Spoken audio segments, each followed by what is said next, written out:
Times change. The marketing landscape changes.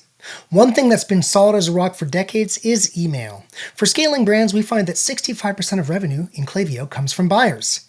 And on a 7-day last click, we find that customer retention is 10 times more cost-effective than ads. Conversion rate optimization is even more cost-effective. Translation: if you aren't doing email, SMS, and CRO, you're spinning your wheels on new customers and spending way too much to drive revenue. Unfortunately, with the growth of e-commerce and the onslaught of email, Gmail and Yahoo are making it harder than ever to reach the inbox. The cheapest customer is the customer you already have, so if you need help with this mess, come to pallethouse.co, fill out the lead form, and ask to speak to me directly. In the inbox late night, glowing screen, see the light. Email, everything feels alright. This time we are going to feature DEWALT, their post-click digital ecosystem. Everything that I think is great and good about balancing brand and merchandising is happening on their site. If you drive traffic to a white website that doesn't already make money, you're just paying more to make no money. What is it that makes a website's persistent revenue ecosystem make money? You have to get your post-click ecosystem, your post-awareness ecosystem. Once someone's aware of your brand, you have to get that ecosystem so it, standing on its own, makes money and profits, and then you bring more eyes in.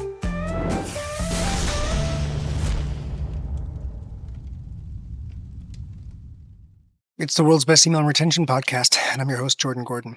We are a member of the DTC network of podcasts and the philosophical home of the Pilot House email and customer retention team. If you want to make the sweet nectar of low-cost revenue a large part of your digital ecosystem, then follow us on your favorite podcast app today.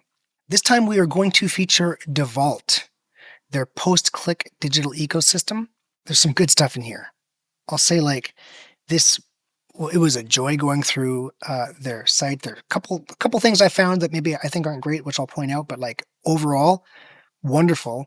When I was going through their website, everything that I think is great and good about balancing brand and merchandising is happening on their site. So there's lots that we're going to learn going through that, and as well how to plug email into that. There are lots of images, so you do well if you were watching this to go and watch it on YouTube, although we will talk through everything. So if you're just driving in your car and you don't have one of those newfangled hands-free cars, then you are fine to just listen through it. And podcast team, we should tag DEWALT on this because I have so little bad to say and so many good things to say. So if anybody out there knows anybody at DEWALT and wants to just let them know how much we love their digital assets and also love their tools. I am a DEWALT user. Here's something I use in my own yard to prune my trees. Let's everybody feel free to let them know how much we love them. In addition to going through the site and emails for DEWALT, we will do some housekeeping where we talk through some questions I had after Funnels 1 and 2, Funnels Episode 1 and Funnels Episode 2. And actually, this episode will be a great chance for us to live talk through some stuff to answer those questions. And finally, this isn't all just speculation. Everybody out there, you can feel free to Google Rebuy Pilot House case study. You will find a case study for us doing KM Tools, a woodworking tools brand. We don't actually do their website, so you won't see site iteration work by us, but under the hood, the product discovery that we're doing, we're also running their email. And so a lot of the discovery tactics that we discuss here, you will see if you interact with KM Tools.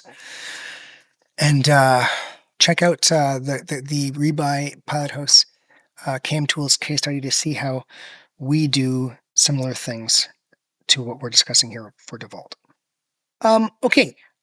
Just on to some of that housekeeping, though. So what's the import of this episode? You guys, I'm going to say a couple things right now that you'll hear me say a lot in 2026. Sorry for repeating myself, but I know not everybody listens to every episode, right? So if you want to get a message across, you got to say it a bunch of times. So I'll try to make this brief, but really drive it home. The import of everything we're discussing in this episode if you want to have a successful e-commerce company. Advertising does not drive revenue. Advertising drives traffic. Nobody puts their card into an ad on Instagram or Facebook. They put a card in on the website. Advertising drives traffic. It drives awareness, right? And the traffic it drives is expensive. It's expensive traffic, but it's net new. It's new audience. So new audience is good. What does drive revenue? Websites drive revenue, right? Your website is the core of your digital ecosystem, and the shopping cart is the core of that core, right? Your persistent revenue ecosystem, you can check out episode 40 where we discuss what that is. That will drive you revenue for a long time. But it doesn't need gas. It's like a car, right? It's your chariot. So advertising is like gas. It's putting more gas in the engine. But the car itself has to be a working and running car. Gas by itself is of little use. Put gas in a broken car and it's not going to go very far. So to sum that up, if you drive traffic to a website that doesn't already make money, you're just paying more to make no money. So what is it that makes a website's kind of persistent revenue ecosystem make money? Well, you've got your branded traffic, that's people who are aware of your brand. You have retargeting, which runs in kind of Meta and Google and stuff. That's pushing ads to people who've recently been on the site. So whether or not they could arrive from organic, and then they get a retargeting ad, right? Then you've got your campaigns, your flows, which are just similar funnels to the retargeting funnel that we discussed on Meta, but it's going out through email rather than on Meta. It's a post-click funnel. And then you've got the website and all the things that you're doing on the site, which we discussed in funnels 1 and 2, and we've discussed a lot when we looked at a bunch of the brands we were looking at recently. Those things are your persistent revenue ecosystem. And if those don't already make money by themselves, doing a bunch of advertising isn't going to do anything, because advertising doesn't drive revenue. It drives expensive traffic, right? If you put that expensive traffic in something that's not able to make money by itself, standing on its own, you're just kind of throwing money away because it's just going to show up and convert poorly, right? A way to think about this, if 20% of your traffic is organic and you have a margin of 20%, then all those other channels exist to just drive that organic traffic. And that organic traffic's where you're making your money. So the purpose of e-commerce marketing in general, in my mind, is to drive direct load traffic, to get someone to understand your brand well enough and have a place in their mind for your brand enough that they just go to their computer, sit down, and type your brand into the browser bar and appear on your site. Why is that the purpose? Because if there's any platforms in the way, all those platforms are taking a piece. They're all making some money off of that, right? Oh, someone's not coming right to your site? Well, we'll get them to your site and we'll charge you. So the purpose of everything that we discuss, all the advertising we discuss on other podcasts, and of course, what we discuss here to maintain that demand after someone appears to your brand, the whole purpose is to create a memory of your brand and a positive emotional experience and an understanding of features and benefits so that when they need something that you sell, they just go right to the browser, type in, momandpop.com, and they're off to the races. That's the purpose. Because free traffic you can profit off of. And we ran a recent episode where I showed you how you cannot profit, how you can fail to profit, how you can make less money by advertising. Of course, that can happen. So let's go through this episode, and everybody at home be thinking about how important it is in 2026 for you to get your website working as well as possible. Go through that financial model that I walked through so you understand that you have to get your post-click ecosystem, your post-awareness ecosystem. Once someone's aware of your brand, you have to get that ecosystem so it, standing on its own, makes money and profits. And then you bring more eyes in. Then you put gas in the tank. Some questions that I got that we'll go through. What do you do with the homepage on Site Funnels episode 2? Because we didn't discuss the homepage there. Okay, well, we'll actually show you right here because DEWALT has has a big catalog. I mean, I was talking about like, how would you manage a catalog of 5 million products, right? Well, interestingly, the more products you have, the less assets you're going to use, but you're going to use much more complex assets, and you're going to do a lot of dynamic things with those less complex assets because you can't make bespoke assets for 5 million products. Well, DEWALT doesn't have 5 million, but has a lot of products. So we'll use their website to answer this question. And then how do we integrate emails into Funnels 1.0? Site Funnels 1.0 episode. And so keep in mind that emails, a high intent email, which is after a visit, a week after a visit, your abandoned emails, kind of price drop and stuff like that. These emails are shoppable landing pages. So you would just take those, you're driving to PDP. In fact, that's all automatically happening with when you're putting bestsellers and stuff in an email, you're driving direct to PDP. And then your low intent emails, like campaigns, where we don't know exactly what someone wants based on where they are in their kind of life cycle and shopping experience, those are going to drive to a top category. And so when you think back, so we did homepage and we did homepage to PDP and category page, landing page to PDP and category page. Emails are just shoppable landing pages that load an SMTP client, and they're also driving to PDP and category page. So we'll go through and we'll answer some of those as we progress. Now, without further ado, let's bust into DEWALT. Subject lines. They're sending an email every couple days, every 2 or 3 days. I'd say really, really healthy cadence. And we looked at what kind of American Eagle and Urban Outfitters were doing, and it was like 1.25 to 1.5 emails a day. It's a lot of emails. And so DEWALT, I think, is respecting my time much more. They are really driving home their brand name. You can see here that everything's got DEWALT written all over it, which is great because just sending an email and having someone see it in their inbox, that's a brand impression, even if they don't open it. Some nice subject lines, right? Up to 2x longer life versus Milwaukee, like going right for the jugular. So I do like a number of these subject lines. Feel free to pause your screen if you're watching to get some ideas for how you might improve your subject lines based on what DEWALT is doing. We'll go through some emails. I'll spend kind of less time on these emails because we have featured a lot of emails on the site, and I want to really talk about some of the stuff that's going on site. But here's some highlights from these emails. I went through all their messages, and there was lots of product discovery. So no surprise, they are doing a good job of helping people get deep into their catalog by using dynamic product discovery. And we can see here just on this welcome email, we've got a nice 2x3 grid in the email. And then, just kind of nice hero shot too, right? New tools, same grit. They did this too, which I'll call out. It's like this, the right tool for the right job, update your preferences. Preference centers, like, I haven't had someone ask me to make a preference center since probably 2011 or something like that, right? Because that's what dynamic product discovery is for. Let the machine figure out what someone's interested. The machine actually is going to do a better job, from research or whatever. The machine's going to do a better job than having someone self-select, because when they self-select, their life changes, their needs change down the line, but they've still made those self-select, and they're selecting, and then they're going to just miss out on a bunch of stuff because they didn't self-select it in the preference center. They pushed this preference center on me a lot in the beginning. I got the email like 3 or 4 times because I hadn't updated my preference center and wasn't interested in doing so.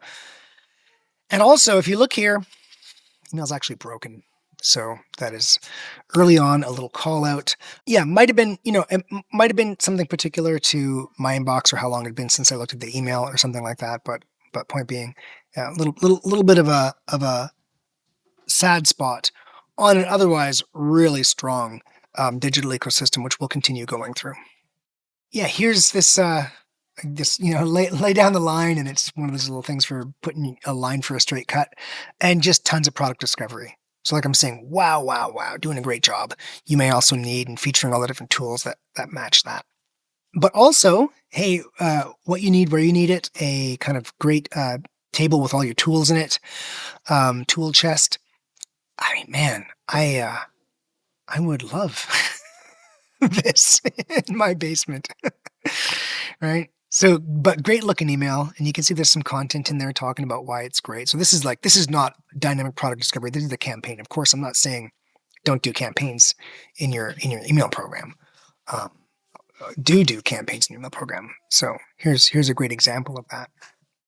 Then finally, a little bit here. What do we see? We see another way to work discovery. So one, there's dynamic products, but then I don't know why they would do it particularly for this category, but here's kind of like yard category. They've got a leaf blower, and then they do categories left at the bottom: mow, trim, cut, clear. And I would do my own self-select drive to category pages. I mean, there might be some reason that they did it that way because of the peculiarities of how people shop their kind of yard products. Or maybe that's just, to keep things, to not always have the exact same template. They space it up and they do that rather than dynamic merchandising. Not sure. And then driven by performance, they are sponsoring a NASCAR driver, which is totally cool. So they're also using their program, and it's a big brand. They're using their program to push out, some exciting content too. So great looking email program, and let's continue and look at some of the stuff that's going on site. This is going to help us answer some of the funnels 1 and funnels 2 kind of questions that we got in. And hey, everybody, this is the world's best email retention podcast. The last few episodes have been kind of CRO focused. Why? I mean, we are shifting a little bit to becoming a post-click pod, matching our post-click team. Of course, I've got like a year worth of email content now, and I need to build up a little bit of a repository of site-specific content on the pod. But there will be plenty of really, really high quality email stuff coming out, especially when we've built out some of this site content and we can really start bringing these content pieces together to talk about how to optimize your ecosystem. So anybody out there, we did just do 2 amazing deliverability episodes. So look, we're not abandoning you if you are email focused. And look, an email is a landing page. So how do you talk about email without talking about the site? Yeah, let's look at the homepage, right? So what was that question? What do you do with the homepage in Site Funnels 2.0, Site Funnels episode 2? So here we're just going through the homepage. I'm actually going to break it down. I've got some stills to show what's going on the homepage, but I'm just going to run it through here so you can see what's going on their homepage. I actually took this video quite a bit ago, and there weren't a lot of changes, so I'd say their homepage is not incredibly dynamic. They've kind of picked what they're doing for sure for the quarter or for 6 months or something like that. Nothing really seasonal going on here.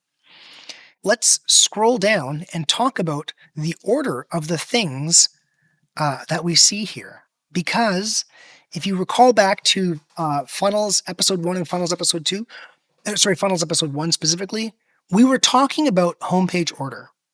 Homepage order is a very important concept when it comes to how you're actually going to improve performance.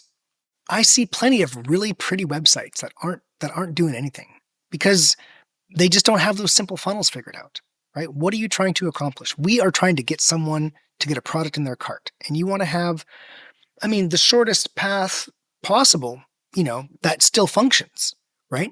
So, what I would tend to recommend if you're trying to optimize this kind of thing is start with the shortest funnels possible and then add to them as you need to. We discussed this with Taylor when we discussed landing pages, and the question was like, hey, when is it actually valuable to add a click? What's a landing page doing? It's an interstitial. You're adding a click in the flow, right? And so go back and check out that episode. We talk about some really nuanced stuff in there.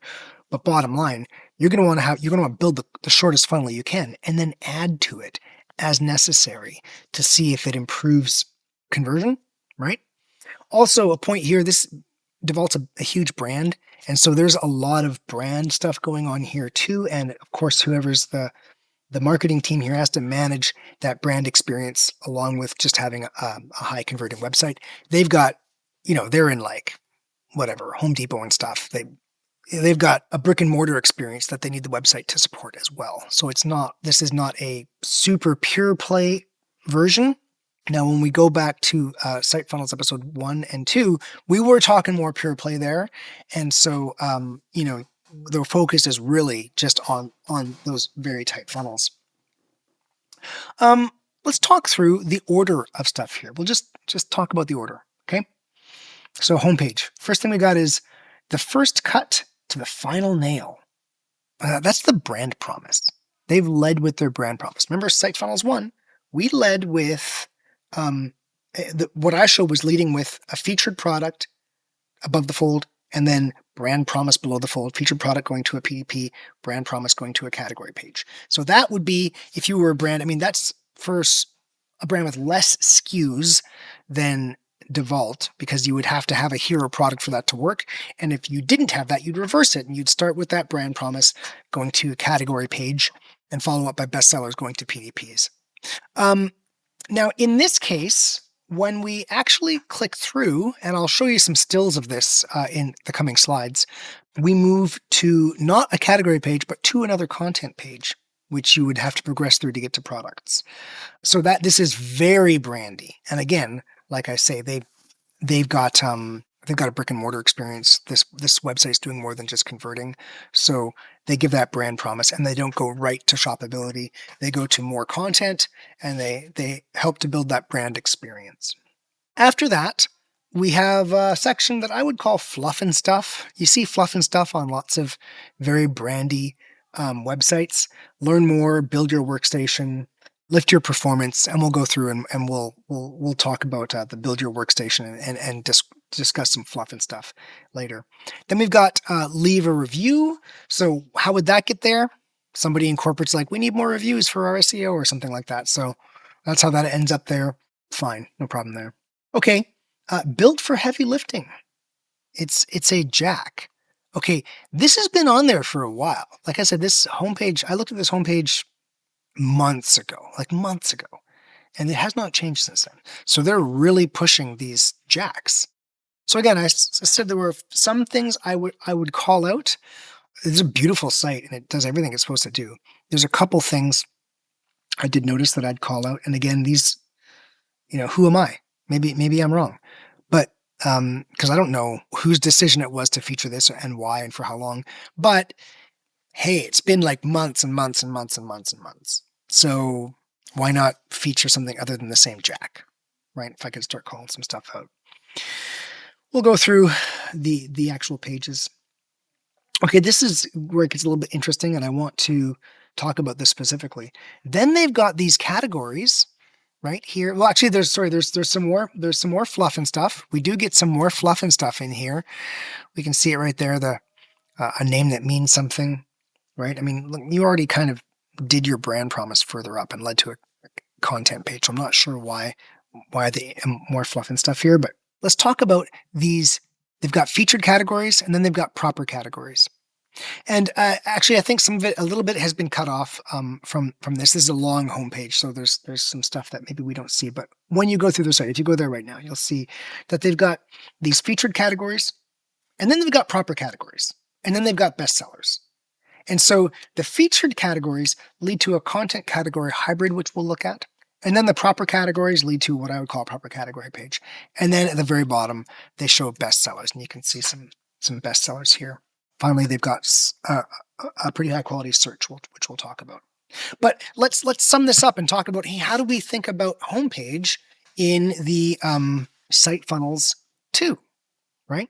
Well, if we stick to the site funnels 1 and 2 model, which, by the way, of course, is the most simplified model we could do. We boiled it down to its absolute simplest. So you at home, if you are an executive who's got an employee who needs a nudge, or if you are kind of an email or website professional and you're just, getting started in your career and you need some ideas, or if you're just an enthusiast in your career and you want to be listening to the best content in the world, so you listen to our podcast, then the simplified model for Site Funnels 2 is, in Site Funnels 2, we carved off some categories and we built some discovery in those categories that started with a visit or a click on those categories.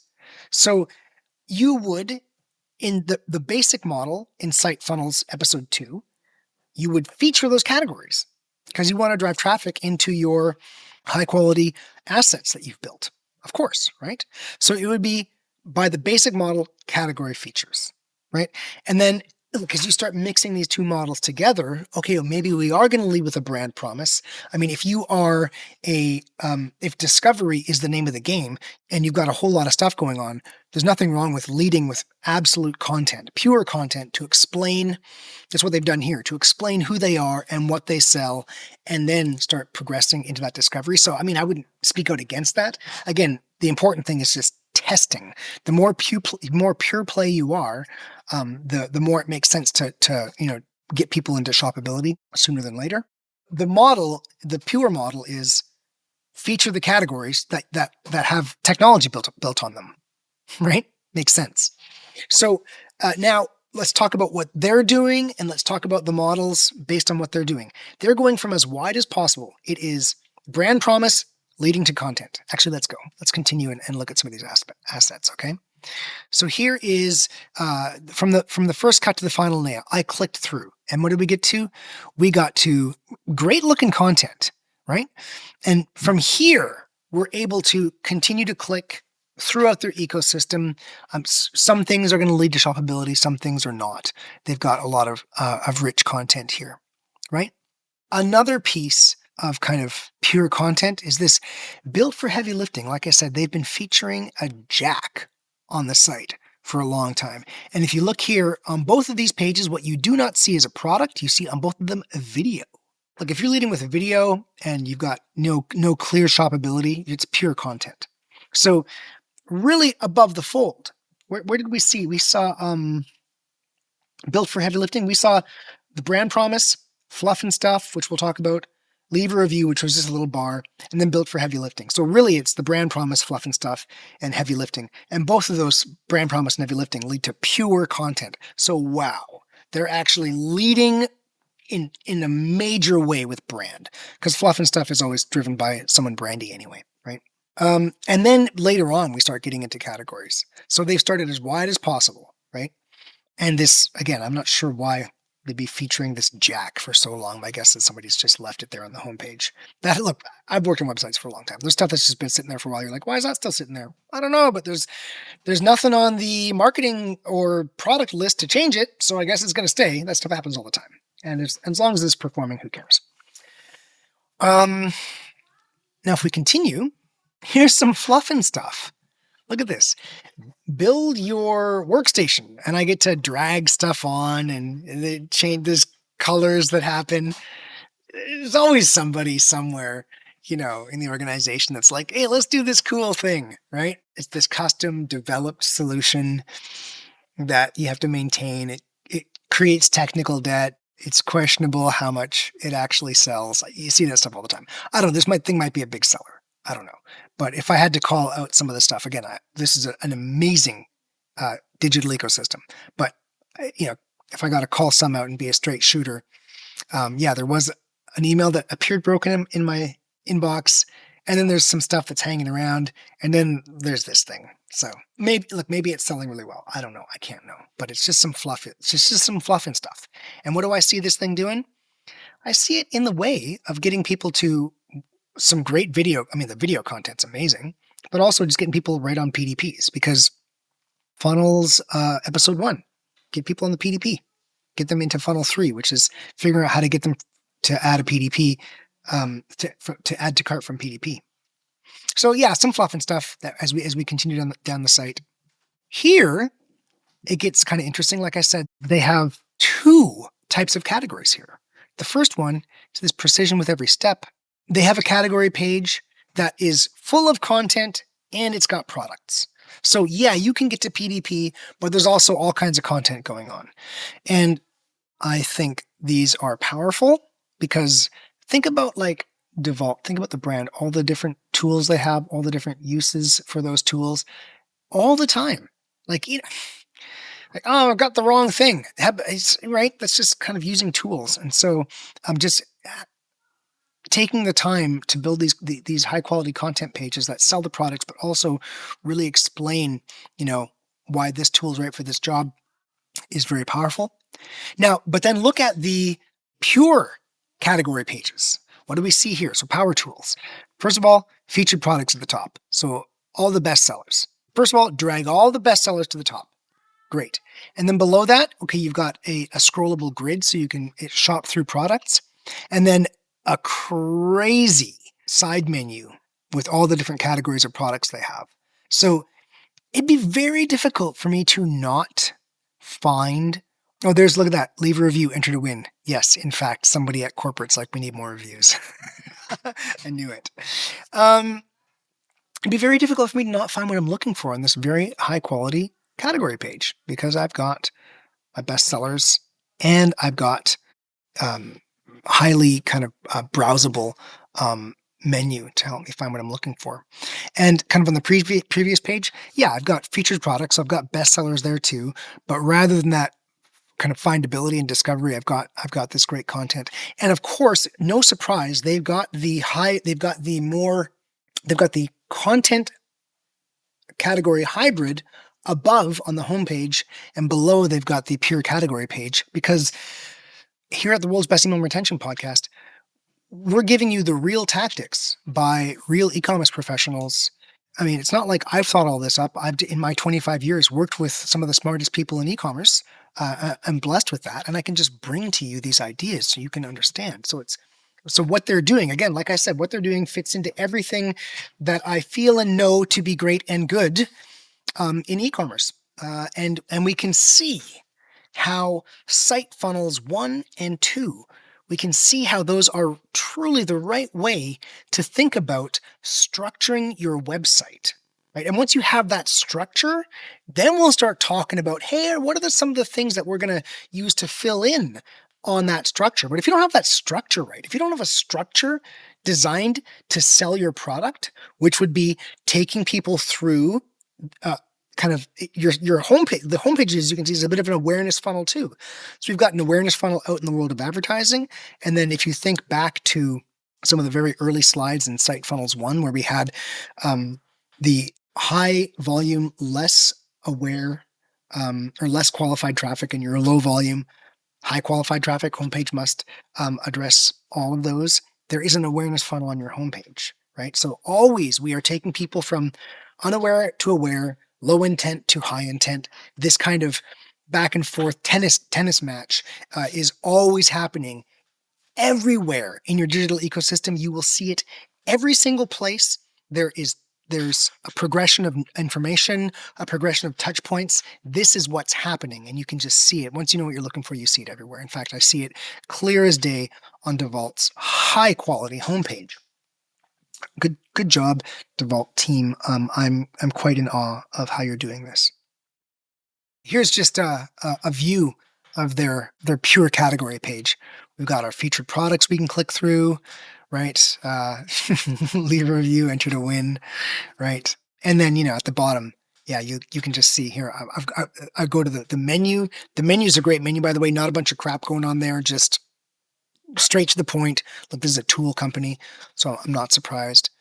Yeah, so when I go to my menu and I selected power tools, and I went to a specific power tool, we've got all of those, and you can see that the filters on the left, the browse filters, are collapsible and expandable, and you can really get down to exactly what you're looking for. Continuing. And look, we'll go through some PDPs. I want to just talk about some PDPs, okay?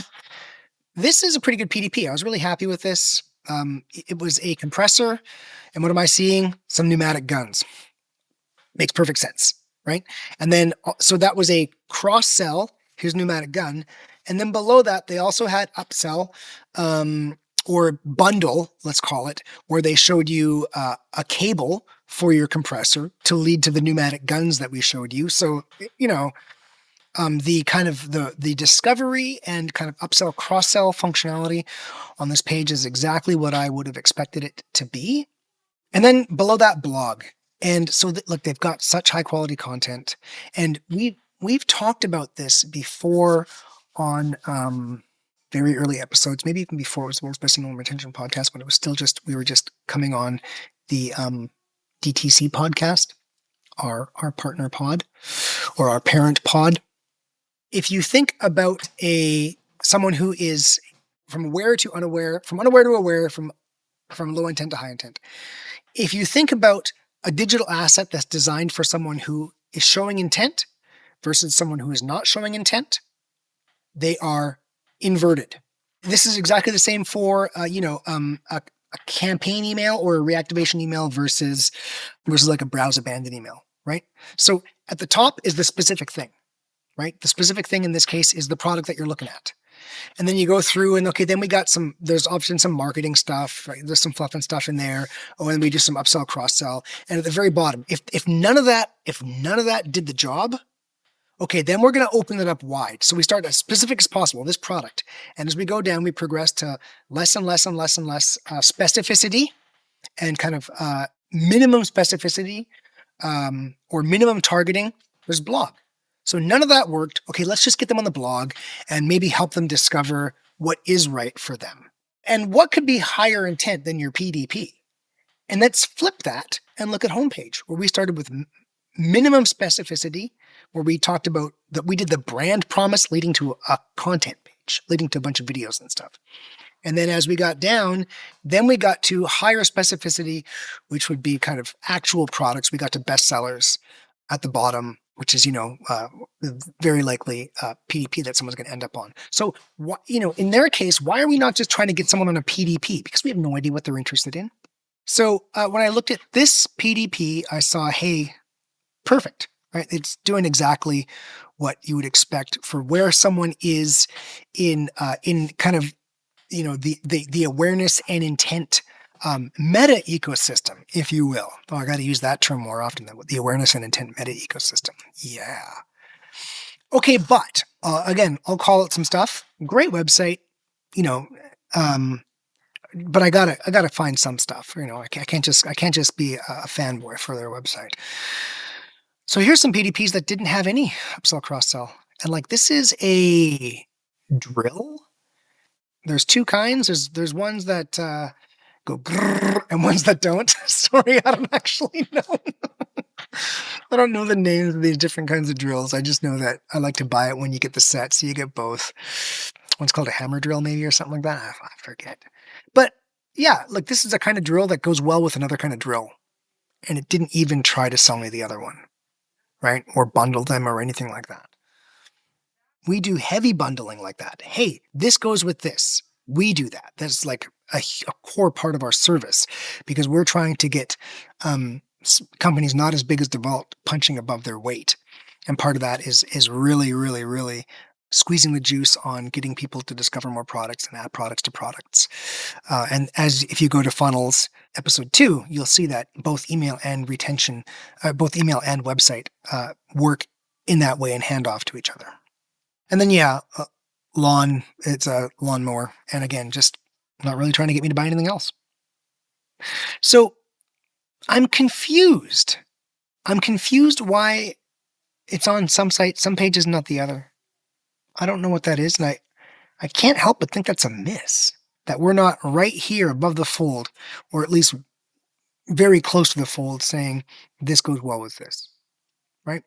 Maybe they've tested and found that it just doesn't work there, and they want to just really focus on the features, but I mean, everything I understand about product discovery, that's not true. And it's not the results that we see if you go and check out that case study with KM Tools on Rebuy. And then, same thing, just to drive it home. We're seeing the same thing. I mean, here on this one, here's this, again, the same kind of drill. And at the bottom, we got new articles, and we went right to blog. So, and on this one, we've got blog posts, right? Before features and benefits. So, I mean, it's such a professional website, and so many of the things that I see they're doing are correct. So if I had to be charitable and say that no one's made a mistake, I would say that there's a lot of competition between performance and brand within the company. That happens all the time. And so, a brand is saying, look, we need more views on this high quality content, right? And performance is saying, hey, we want to, we got to sell pneumatic guns with these compressors, eh? And what will naturally happen if you have that kind of healthy amount of kind of competition or friendly competition, or just kind of friction between those groups, you will end up with a fairly balanced website. And I mean, I can't say this isn't balanced. I cannot say the DEWALT site isn't balanced. And so are there situations where you're like, yeah, we want to raise up more of this kind of blog and video content, and it could be like, I mean, I've seen all kinds of very custom builds where it's like, look, here's the stuff that's getting this many views, or here's the stuff that's sells single product in cart. So it doesn't sell with other products. Okay, and then we do the everyday little database calculates and goes, okay, here's the ones that match the profile where we're going to push more content. And then we've been talking about using the same category page, and dynamically loading products. Well, also companies will use, and we did talk about this as a bit. We're not talking about doing this. I mean, other companies do this as well, which is have dynamic PDPs, of course. And so you could have a situation where you calculate and say, here's the ones that fit the profile that are where we're going to push the content. And here's the ones that fit the profile where we're going to cross sell. And it's like, so probably the compressor very often sells with a pneumatic gun. And so it fits that profile. So then you're pushing recommendations, but maybe like this, grinder, maybe it just doesn't, maybe people, they just need a grinder. Right? So this is by the grinder. And so, okay, it fits the profile. It pulls the dynamic PDP that loads the kind of rich content. And anybody out there who knows someone who's working at DEWALT.com and wants to tell us if I've guessed right, I'd love to know. So feel free to send them our way. I would love to have them on the site to feature them and just talk about their digital ecosystem. A little bit of housekeeping here. Wow, was their pop-up aggressive? This thing popped and popped and popped and popped. I was already on the list, so I just X'd out of it, but it was just kept popping. I don't think it's a bad thing. I mean, frankly, you go through so much effort to get someone on your site, you want them to sign up. But the weird thing was, so I had signed up. So, and you'd think, oh, well, why was it popping? Maybe, the kind of cookieification of the site no longer recognized me. But when I go to search here and I did a search, recent searches had compressors. That was from when I started putting this together. Like this part of this deck has been sitting in my, sitting around for a while, right? Just so you know, there were 2 different sessions. Part of that was, okay, I got to collect enough emails. And then while we were doing that, hey, I noticed the homepage hadn't changed. So the way that we've done this, I get a lot of kind of information for you as you analyze how top brands work, how they behave. But the smart search, it's a good looking smart search, and it remembered my compressor search, but the site forgot that I'd already signed up for the email list and was super aggressive. So again, I'm really scraping the bottom of the barrel looking for things to complain about for this site because it's an awesome site. But yeah, there's some stuff.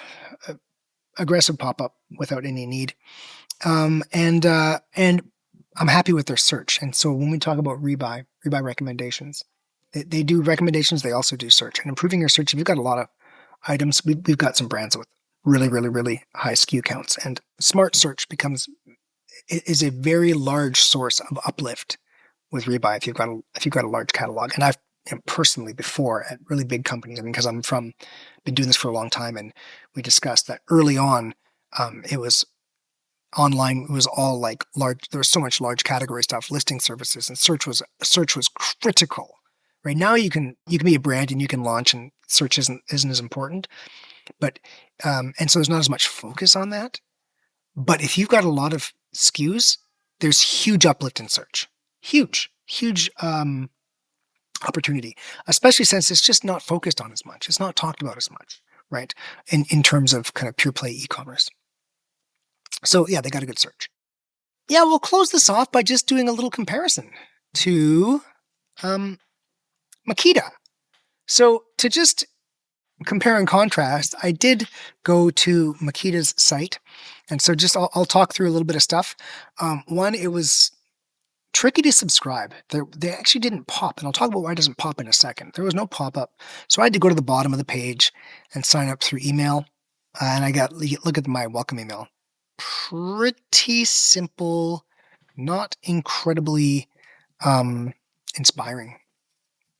Okay, what do we got for homepage?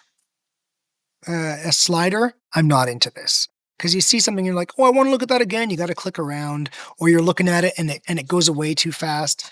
And there's also lots of research that they actually decrease conversion. So, especially slider with video, like that's just, oh my God, it's just going to kill conversion. All right.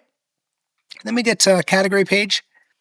And we're going through and looking at a page that features a bunch of battery-powered tools.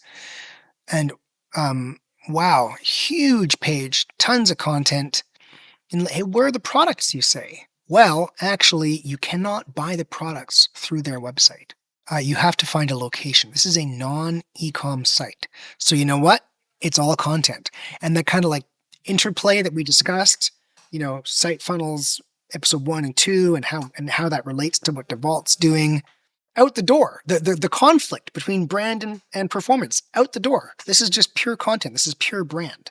And I guess the take home here is obviously Site Funnels 1.0, Site Funnels episode 1 and 2 do not apply to the whole world of e-commerce, but they apply to the space that we work in and a lot of our audience works in. So, but interesting, right? I'm like, oh, I can't actually purchase the products. I'm like, this is a lot of video. What's going on here? Oh, no way to purchase. I go through here and I look at this. I need one of these cedars. Yeah, look at this. Read more, where to buy, right? So obviously no cross-sell, no reason for cross-sell, right? That's our episode on DEWALT. And so we'll just kind of close off here, and it is the world's best email retention podcast. So let's come back here and close off by just looking at some great looking emails. And this was more of a site feature than an email feature, but again, we are still, if you guys haven't listened to that episode, there's 2 back-to-back episodes on deliverability with senders.co, go check it out, because there's some of the most high quality deliverability content we've ever put in the podcast, and certainly some of the best that you're going to get out there. So that was our review of DEWALT. And if you take that, and then also some of the work we did looking at, for instance, Urban Outfitters, and then you look at Site Funnels 1 and 2, and then you look at a lot of the earlier email episodes. I think 23 is discovery, and 40 is, of course, the persistent revenue ecosystem, and there's also, I think 15 is the 5 underlying forces of email and retention. And you kind of just put all these together and think about those models and look at these sites. If you don't get any ideas on how to improve your website and email, your site must be perfect and you don't need us. But for everybody else who doesn't have a perfect post-click experience, there's going to be some gems you find in here to generate some ideas to make your website the best website it can be in 2026, to make your email program the best email program it can be in 2026, and through that, improve the results of your advertising. Because advertising doesn't drive revenue. Advertising drives traffic. It's your website and the component parts like email or retargeting that drive people back to the website in low-cost means. That is your business. And the advertising just adds more into that business. So generate some ideas and make your kind of post-click experience, your real e-commerce business, the best business it can be in 2026. And in the meantime, entrepreneurs, executives, spammers, and webmasters, have fun spamming. In the inbox late night, glowing screens see the light. Email, everything feels alright.